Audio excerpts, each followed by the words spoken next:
வணக்கம். இன்னைக்கு நம்ம பார்க்க போற பதிவு என்ன அப்படின்னு பார்த்தீங்க அப்படின்னா, பத்ரகாளி தியான மந்திரத்த பத்தி தான் நம்ம இந்த வீடியோ தொகுப்புல பார்க்க போறோம். அதுக்கு முன்னாடி நம்ம சேனல் இன்னும் சப்ஸ்கிரைப் பண்ணாதவங்க சப்ஸ்கிரைப் பண்ணிக்கங்க. கூட வர்ற பெல் சிம்பலையும் ஆல்ன்றத கிளிக் பண்ணிக்கங்க. அப்பதான் நான் போடுற வீடியோ உங்களுக்கு உடனே நோட்டிஃபிகேஷனா வரும். இப்போ வாங்க வீடியோக்குள்ள போகலாம். இப்ப பார்த்தீங்க அப்படின்னா, மற்ற மந்திரங்களுக்கும் தியான மந்திரங்களுக்கும் நிறைய வித்தியாசம் வந்திருக்கு. அதே போல எல்லா தெய்வங்களுக்குமே தியான மந்திரம் அப்படின்றது ஒண்ணு இருக்கு.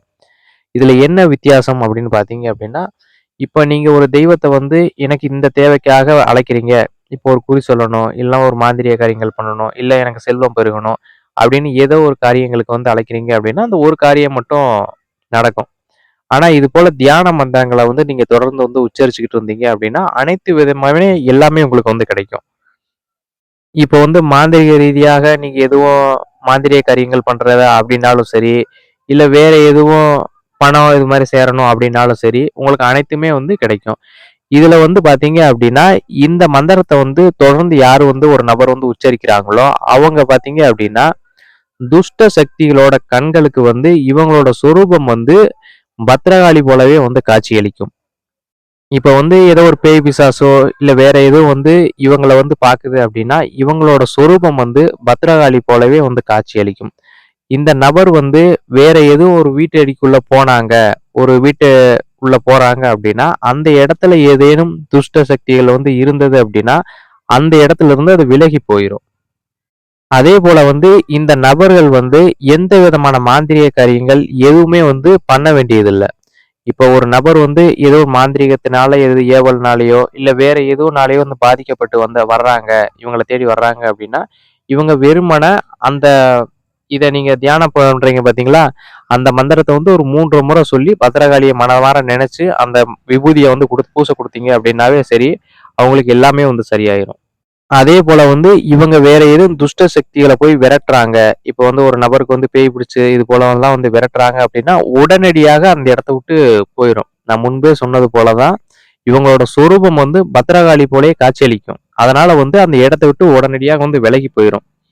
இந்த மந்திரத்த தொடர்ந்து உச்சரிக்கக்கூடிய நபர்களுக்கு எந்த ஒரு மாந்திரீகனா இருந்தாலும் சரி, வேற யாரா இருந்தாலும் சரி, ஏவல்ன்றது பண்ண முடியாது. இப்போ உதாரணத்துக்கு சொல்லணும் அப்படின்னா, ஒரு பத்திரகாளிக்கு ஒரு ஏவல் பண்ணுனா என்ன நடக்குமோ, அதே போல தான் யாரும் இந்த நபர்களுக்கு ஏவல் பண்ணாங்க அப்படின்னா, அவங்களுக்கு அதே போல தான் நடக்கும்.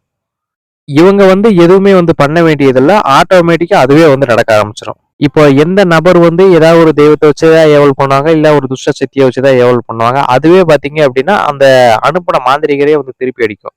இப்போ ஒரு மாந்திரிகர் இந்த பத்திரகாளி உபாசனை பண்ணவருக்கு ஏதாவது ஒரு மாந்திரிய ரீதியா ஏதோ ஒரு காரியம் பண்றாரு அப்படின்னு வச்சுக்கோங்க. ஒரு ஏவலோ ஏதோ ஒண்ணு பண்றாரு அப்படின்னு வச்சுக்கோங்க.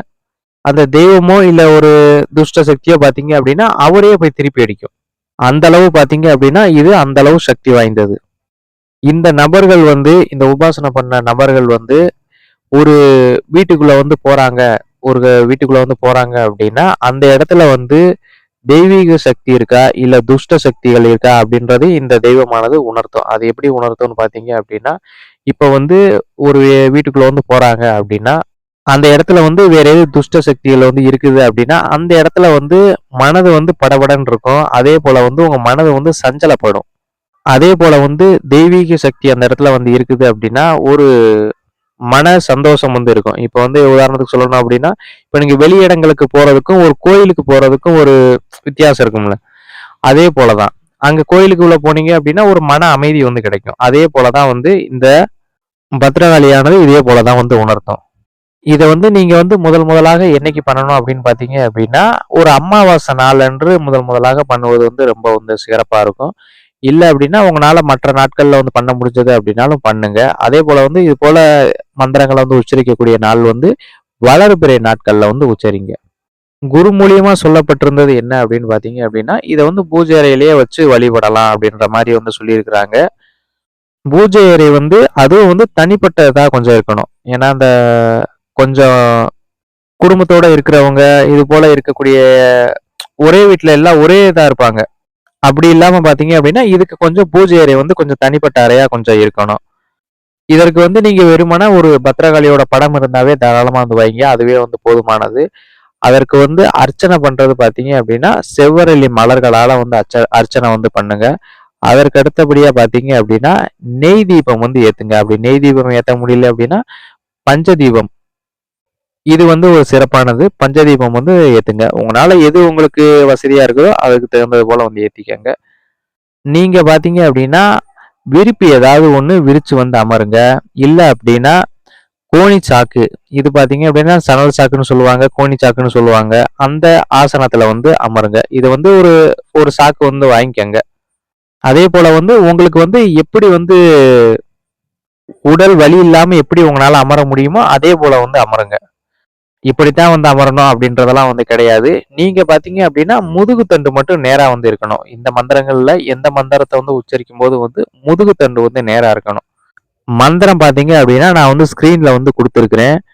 மந்திரத்த வந்து நிறுத்தி பொறுமையா வந்து சொல்லுங்க. இப்போ ஓம், ஸ்ரீம் அந்த மாரிலாம் வந்து சொல்லக்கூடாது. நான் வந்து உங்களுக்கு ஒரு முறை வாசிச்சு காட்டுறேன் பாருங்க.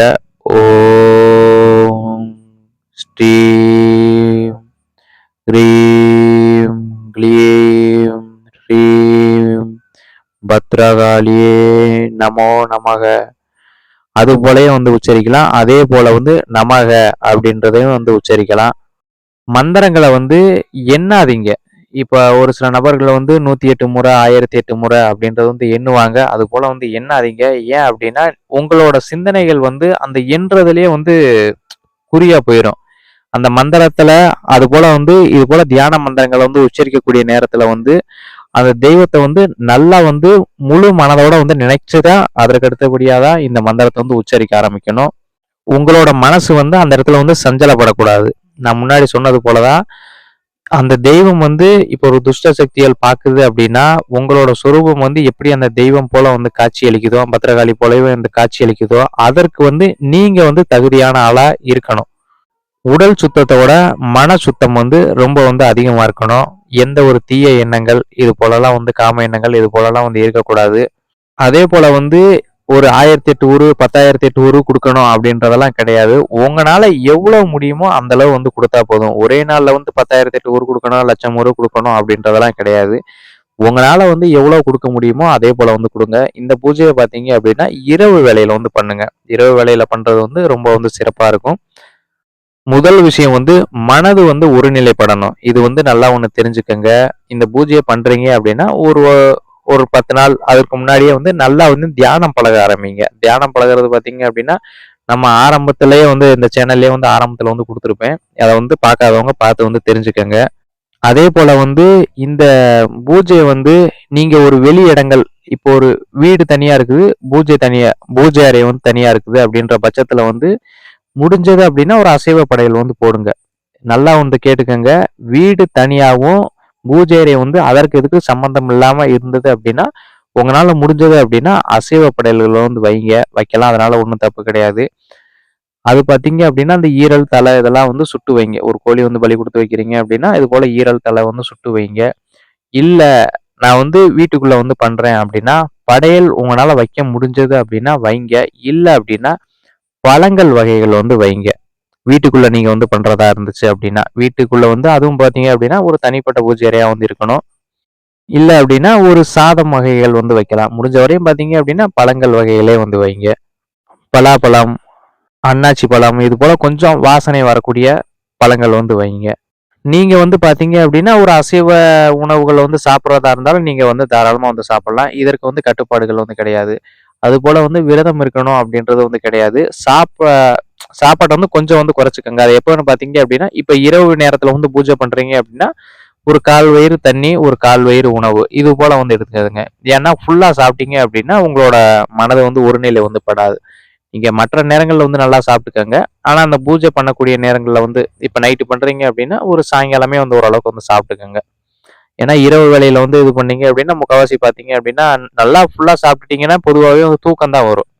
ஏன்னா, நம்ம மனது வந்து ஒருநிலைப்பட்டா மட்டும் தான் எந்த மந்திரமா இருந்தாலும் வேலை செய்யும். இது வந்து நல்லா ஒண்ணு தெரிஞ்சுக்கங்க. இந்த வீடியோ பதிவுல வந்து உங்களுக்கு வேற எதுவும் சந்தேகம் இருந்தது அப்படின்னா, கீழ இருக்கிற கமெண்ட் பாக்ஸ்ல கேளுங்க. நன்றி, வணக்கம்.